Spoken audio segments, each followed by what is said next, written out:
নিষিদ্ধ আওয়ামী লীগের হুমকি ধমকি নাশকতার ঘটনা ঘিরে সতর্কতা, আইন শৃঙ্খলা বাহিনীর পাশে থাকবে দলগুলো। সাংবিধানিক প্রতিষ্ঠানগুলো কিন্তু এখনো কিন্তু স্বৈরাচার মুক্ত হয় নাই। অ্যাজ এ বাহিনী এটা তো জনগণের রক্ষক হওয়ার কথা, কিন্তু আমরা আজকেও জ্বালাও পোড়াও দেখেছি। দেশের নিরাপত্তার স্বার্থে যারা যুক্ত আছেন সেনাবাহিনী সহ সকলেরই যার যার দায়িত্বের জায়গাটাকে এখানে সর্বোচ্চ মাত্রায় জারি করতে হবে। দেশের মানুষ সচেতন, নির্বাচনী আমেজে জনগণ। সন্ত্রাসী কর্মকাণ্ড করে ভোট বাধাগ্রস্ত করার সুযোগ নেই বললেন আমির খসরু।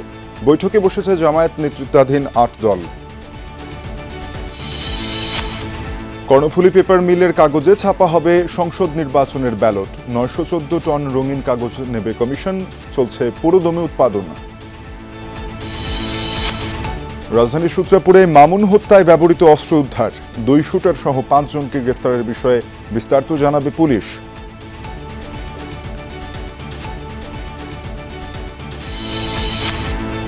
মার্জারের আওতায় থাকা ৫ ব্যাংকের জন্য আমানত বীমা ট্রাস্টের তহবিল ব্যবহারের উদ্যোগ, আইন সংশোধন করবে বাংলাদেশ ব্যাংক।